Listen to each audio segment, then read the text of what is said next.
Hello बच्चों, कैसे हो आप लोग। मैं डीजी सर अपने यूट्यूब चैनल पर आपका स्वागत करता हूं। हम लोग चैप्टर बायोमॉलिक्यूल पढ़ रहे थे जिसमें कार्बोहाइड्रेट टॉपिक था, जिसमें हमने ग्लूकोज की प्रॉपर्टी और रिएक्शन पर डिस्कस कर चुके हैं हम लोग पहले। अब फ्रक्टोज के बारे में कुछ चीज़ें। फ्रक्टोज में जो बताए थे हम, जैसा कि पहले फंक्शनल ग्रुप कीटोन होता है। तो फ्रक्टोज का पहले सिंपल सा स्ट्रक्चर हम लोग देखते हैं। CH2OH CO एंड थर्ड वाले पे OH डिफरेंट होता है और OH H कितना हो गया 1 2 3 4 एंड 5, ठीक। 6 कार्बन होता है, 1 2 3 4 5 6, ठीक है। एक कार्बन और हम लोग बना देते हैं 3 4 OH और H एंड CH2OH, क्योंकि C6 होता है तो इसलिए 6 कार्बन है। ये ओपन चेन स्ट्रक्चर फ्रक्टोज का है, इसको हम फ्रक्टोज बोल सकते हैं। तो जैसा कि आप लोगों ने पढ़ा था कि इसके साइक्लिक स्ट्रक्चर भी होते हैं, क्योंकि सारी प्रॉपर्टी इसकी ओपन चेन से एक्सप्लेन नहीं हो पाती, तो इसके भी साइक्लिक स्ट्रक्चर होते हैं, जैसा कि ग्लूकोज में हम लोगों ने पढ़ा। तो इसमें भी है। तो आप देखिए किस तरह से ये स्ट्रक्चर बनेगा आपका। ये कार्बन नंबर 1 हुआ, ये 2, ये 3, ये 4, ये 5, ये 6। तो इसमें जो स्टेबल स्ट्रक्चर बनता है वो पायरेनोज जो स्ट्रक्चर होता है वो इसका इस पे अटैक होने से होता है। कार्बन नंबर जो 6 है उसका अटैक होने से बनता है। तो उसमें भी अल्फा डी फ्रक्टोज और बीटा डी फ्रक्टोज टाइप का मॉलिक्यूल बनता है। जैसे स्ट्रक्चर को हम बनाएं अगर, तो CH2OH, थोड़ा ज़्यादा अच्छे से आप कर सकते हो। CH यहाँ आ गया तो OH, ये बन गया CH2OH H एंड OH, ठीक। फिर COH एंड H, फिर क्या COH H, और फिर आपका CH2O और यहाँ से इसको अल्फ़ा डी माइनस फ्रक्टोज, फ्रक्टोपायरेनोज बोलेंगे। फ्रक्टोपायरेनोज बोलिए, ये पायरेनोज स्ट्रक्चर नहीं है, फ्रक्टोज बोल सकते हैं। और इसी में अगर आप, हमने बताया था ये स्ट्रक्चर प्लेनर होता है, और कार्बन नंबर 1 पे H और OH की ग्लूकोज में हमने देखा था। यहाँ CH2OH और OH की पोजीशन देखेंगे। कार्बन नंबर 1 पे अगर चेंज होगा तो एक अल्फ़ा डी बन जाएगा, एक बीटा डी बन जाएगा। तो बीटा डी अगर बनेगा तो क्या बनेगा, यहाँ OH की जगह पे यहाँ हो जाएगा CH2OH और यहाँ हो जाएगा OH, और ये हो गया H और ये हो गया OH, और ये हुआ OH और H, OH H CH2O, ठीक। ये है बीटा डी फ्रक्टोज। क्या है, बीटा डी फ्रक्टोज। ये सिंपल फ्रक्टोज है, बीटा डी। अब देखिए इसका अगर आप साइक्लिक स्ट्रक्चर बनाने की कोशिश करेंगे तो साइक्लिक स्ट्रक्चर भी आप बना सकते हैं। कैसे, पायरेनोज स्ट्रक्चर, क्योंकि हावर्थ ने इसको और अच्छे से एक्सप्लेन करने के लिए पायरेनोज स्ट्रक्चर उन्होंने दिया था। तो हम लोग देखते हैं कार्बन नंबर 6 को पायरेनोज स्ट्रक्चर में कन्वर्ट करके कितने मेंबर रिंग स्ट्रक्चर बन रही है। 1 2 3 4 5 मेंबर का कम से कम स्टेबल होता है। तो उतने रिंग का हमें एक ऑक्सीजन लेके 6 हो गया। तो ठीक है, हम लोग उसको बनाते हैं। कार्बन नंबर ये 1 था 2 पे, तो यहाँ का कार्बन एक बार हमने OH को नीचे किया और CH2 को OH, ये अल्फ़ा डी वाला बना रहे हैं। और यहाँ ले जाइए आप ऑक्सीजन, फिर यहाँ ले आइए ऑक्सीजन के बाद आपका C जो कि H और S से जुड़ा है, फिर यहाँ आइए, फिर यहाँ आइए और फिर यहाँ आइए, ठीक। और जब यहाँ आएंगे तो कार्बन नंबर 2 था, 3 पे OH और H होता है और यहाँ H और OH होता है, कॉन्फ़िगरेशन चेंज होती है। और यहाँ आपका H और ये भी वैसे H और OH। तो ये हो गया अल्फ़ा D माइनस, इसको बोलेंगे फ्रक्टोपाइरानोज। क्या बोलेंगे? फ्रक्टोपाइरानोज। और फिर बीटा डी वाला भी बना सकते हैं सेम, ये सही स्ट्रक्चर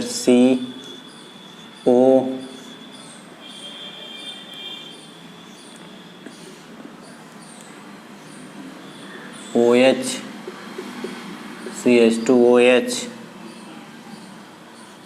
OH एंड H आपका खाली थोड़ी सी देखिए कार्बन नंबर 2 पे चेंजिंग है और OH H और OH H OH H और H।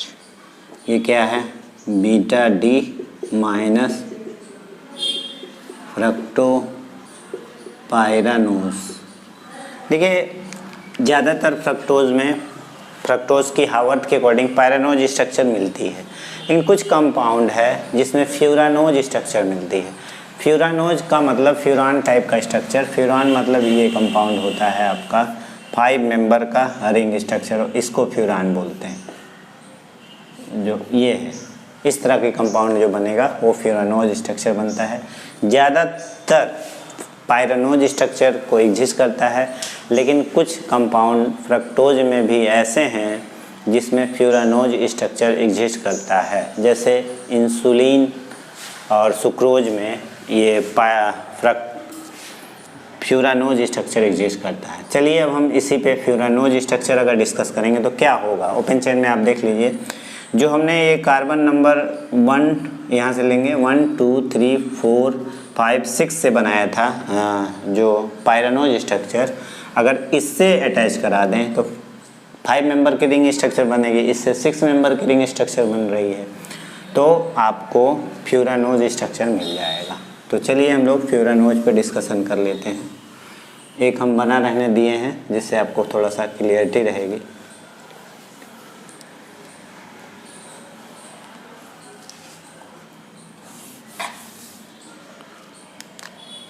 O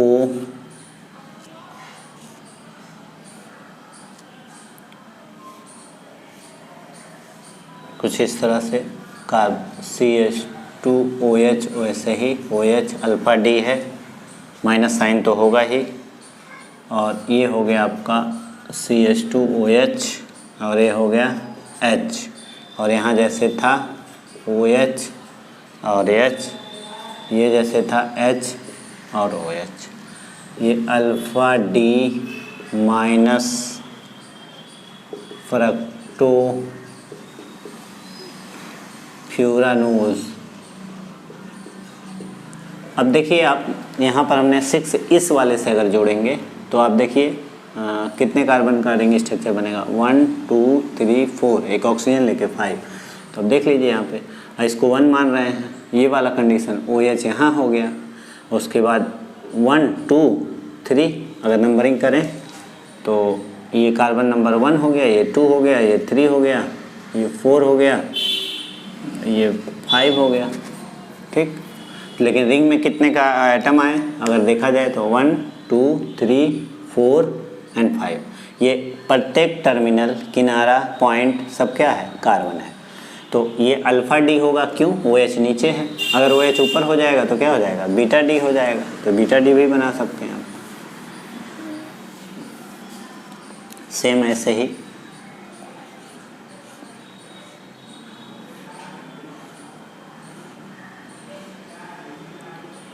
OH यहाँ CH2OH OH और H OH CH2OH and H beta D फ्रक्टोफ्यूरानोज। तो किसी किसी स्ट्रक्चर में स्पेशली सुक्रोज और इंसुलिन में जो पाया जाता है शुगर आपका डाइसेक्राइड, फ्रक्टोज जो पाया जाता है वो इसी टाइप के स्ट्रक्चर को एक्सप्लेन करता है। ठीक, तो इसको आप स्क्रीनशॉट ले लीजिए।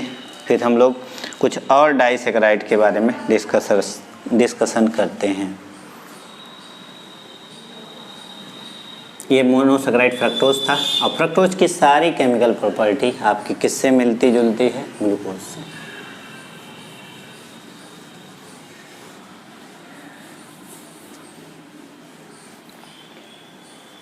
अब हम लोग डाइसेक्राइड की बात करते हैं।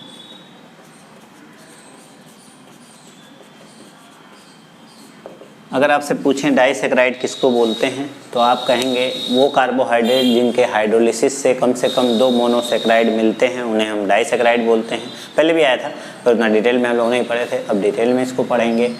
और डाइसेक्राइड का कोई एग्जाम्पल जैसे सुक्रोज हो गया, ठीक, आपका लैक्टोज हो गया, माल्टोज हो गया, सब डाइसेक्राइड हैं। तो 2-3 डाइसेक्राइड आपको मिल गए।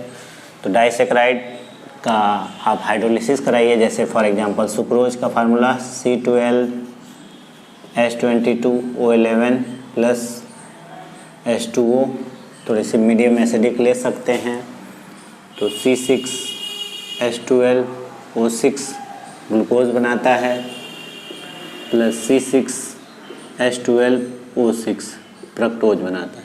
स्ट्रक्चर में चेंजिंग है, ऐसे फार्मूले में, मॉलिक्यूलर फार्मूले में कोई चेंजिंग नहीं है। थोड़ा सा मीडियम आप एसिडिक ले सकते हैं, थोड़ा सा पोलराइजेशन आसान। ये हमने क्या लिया था? सुक्रोज, डाइसेक्राइड है। अब हम लेते हैं maltose, formula same C12H22O11 plus H2O, acidic medium, तो फार्मूला वैसे C6H12O6 ये ग्लूकोज है, ठीक। ये माल्टोज हमने लिया है। माल्टोज अगर हाइड्रोलाइज होता है तो 2 मॉलिक्यूल ग्लूकोज का बनाता है, ठीक। और उसके बाद गैलेक्टोज का भी formula same C12H22O11 plus H2O, इसको भी हाइड्रोलाइज कराइए, ये भी ऐसे ही देगा C6H12O6 फिर C6H12O6। तो ये आपको जो बना ग्लूकोज प्लस लैक्टोज था ही, ये ग्लैक्टोज देता है, तो ये था लैक्टोज। कहने का मतलब जो लैक्टोज होता है वो डाइसेक्राइड होता है। तो लैक्टोज जब हाइड्रोलाइज होता है तो ग्लूकोज और ग्लैक्टोज दोनों चीज़ें देता है कंपलसरी रूप से।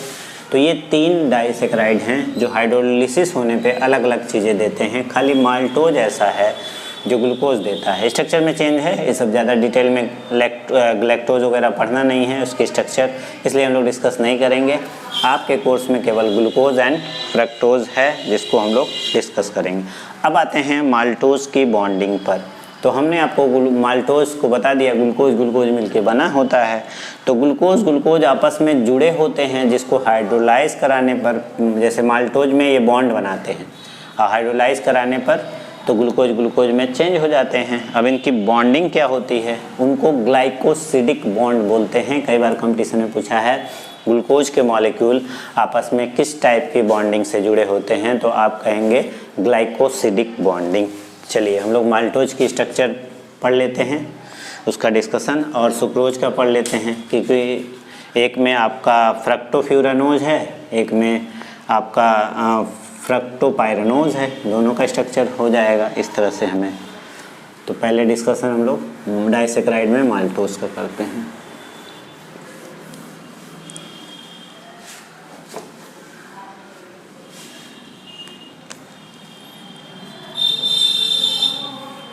माल्टोज। तो माल्टोज जैसा कि आप जानते हैं माल्टोज डाइसैकेराइड है। दो ग्लूकोज के मॉलिक्यूल किस तरह से ज्वाइंट होकर माल्टोज बनाते हैं, तो आप इसको कर सकते हैं सिंपल। देखिए पहले ग्लूकोज का आप पायरानोज स्ट्रक्चर बनाइए, कैसा होता है HOH, ठीक, कार्बन नंबर 1 है, ये कार्बन नंबर 2 H और OH, एक कार्बन नंबर 3 OH H, फिर क्या है HOH, और इसके बाद कार्बन नंबर 1 2 3 4, ठीक, ये 5 और यहाँ से हो गया CH2OH एंड H।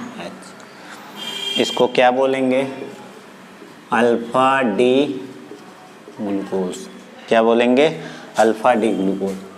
ठीक इसी तरह का दो मॉलिक्यूल आता है alpha D glucose, alpha D glucose ये भी, फिर ऐसे ही ग्लूकोज लिखिए।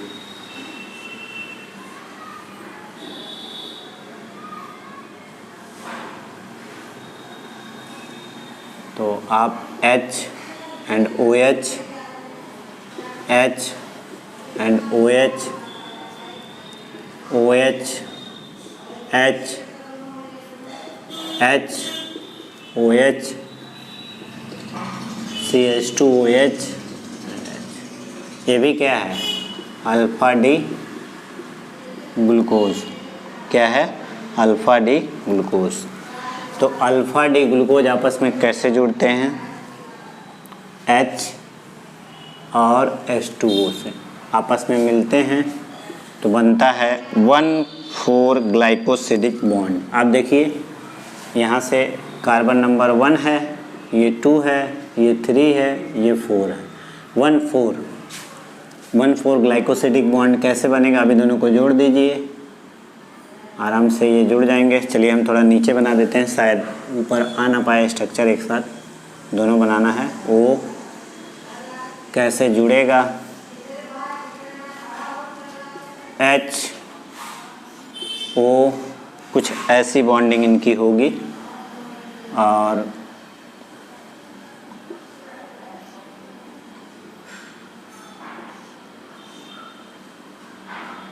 ठीक है, और ऐसे आप जोड़ सकते हैं।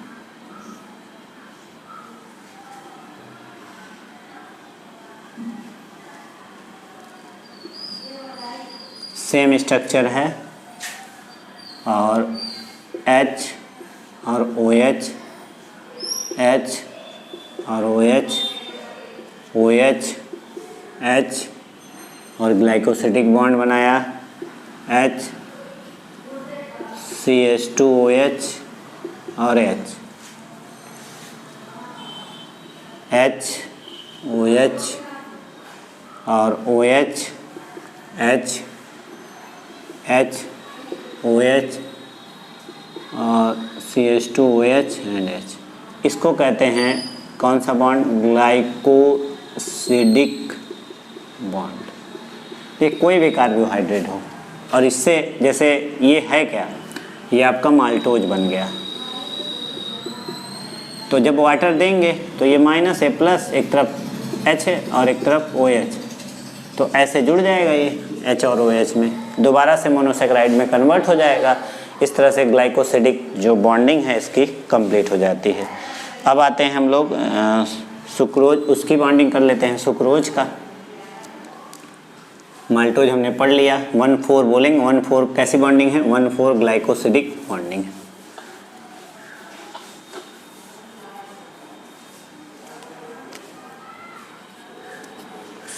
तो अगला मॉलिक्यूल सुक्रोज है, ठीक।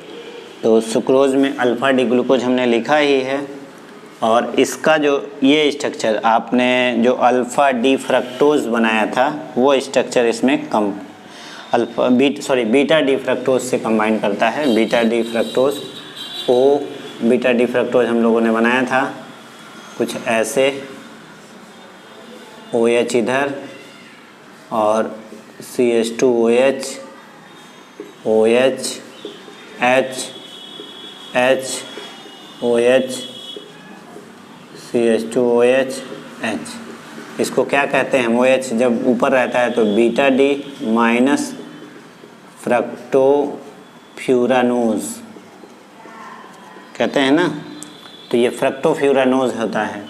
तो ये इसकी बॉन्डिंग हमने बताया था आपको, फ्रक्टोज वाले 5 मेंबर रिंग स्ट्रक्चर से बनता है। तो वाटर H एक जगह से H जाएगा और एक जगह से OH, तो जो बॉन्डिंग बन जाएगी वो कैसी बनेगी?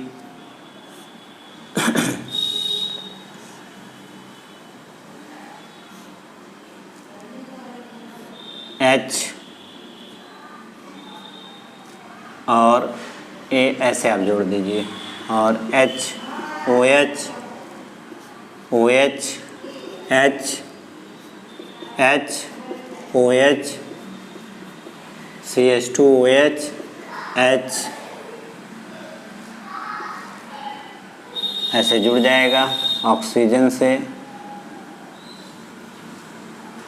और जुड़ गया। और ये आपका CH2OH ऐसे जुड़ा रहेगा, OH H H OH और CH2OH और H, इस तरह से आप इसको बना सकते हैं। ये आपका सुक्रोज बन गया, ये जुड़ा हुआ है समझिए यहाँ से। तो आप देख रहे हैं alpha D glucose plus, glucose का तो प्लस साइन होता ही है, और बीटा डी फ्रक्टोज मिलके क्या बनाते हैं? सुक्रोज। ठीक, तो इस तरह से हम लोग इस स्ट्रक्चर का डिस्कशन कर सकते हैं। आप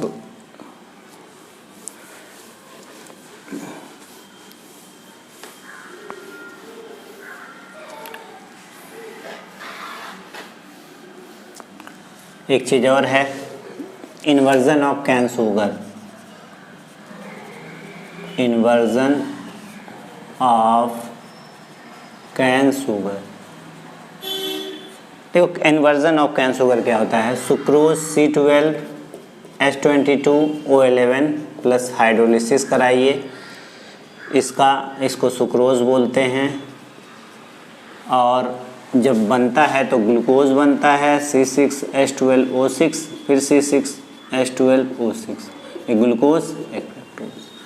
तो जो सुक्रोज होता है उसका रोटेशन आप मान के चलिए 65.5 डिग्री का होता है। तो जो ग्लूकोज बनता है वो आपका 54.2, और जो फ्रक्टोज बनता है वो 94.2।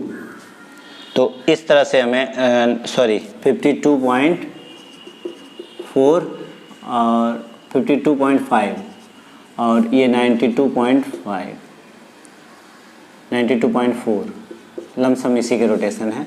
तो अगर आप देखेंगे फ्रक्टोज का माइनस, ये प्लस और ये प्लस, कहने का मतलब हम ये कहना चाह रहे हैं इन्वर्जन ऑफ कैन शुगर है क्या? जो सुक्रोज का रोटेशन है, मान लीजिए वो राइट हैंड साइड 65.5 रोटेट किया, तो इसका एक्वस सॉल्यूशन अगर आपने लिया या सॉल्यूशन लिया, लेकिन जैसे ही एक्वस वाटर में डाले तो ये बन गया ग्लूकोज एंड फ्रक्टोज। तो फ्रक्टोज का रोटेशन पता लगा कि ग्लूकोज भी बना और फ्रक्टोज भी बना, और फ्रक्टोज का जो रोटेशन होता है वो थोड़ा सा आप देख रहे हैं कि ज़्यादा है। तो यानी ये था क्या? डेक्स्ट्रो रोटेटरी, और हो क्या गया? Levo rotatory. यानी हम कह सकते हैं जब हम सुक्रोज का सॉल्यूशन लिए थे तो वो क्या था? Dextro rotatory. इसके बाद जब वाटर में उसको हाइड्रोलाइज कराए तो दो चीज़ें बनी, ग्लूकोज एंड फ्रक्टोज, जिसमें से ग्लूकोज का रोटेशन 52.5 आया, जबकि फ्रक्टोज का रोटेशन -92.4 आया। लेकिन फाइनली जब रिजल्टेंट लेंगे तो हमें इसमें से प्लस को हटा दीजिए तो माइनस रोटेशन बच जाएगा। यानी हमने लिया था डेक्स्ट्रो, प्रोडक्ट में रिजल्टेंट क्या मिला? लीवो। यानी उसकी जो कॉन्फ़िगरेशन है वो इन्वर्ट हो गई, घूम गई, चेंज हो गई। इसी को कहते हैं inversion of cane sugar. Thank you for watching my video.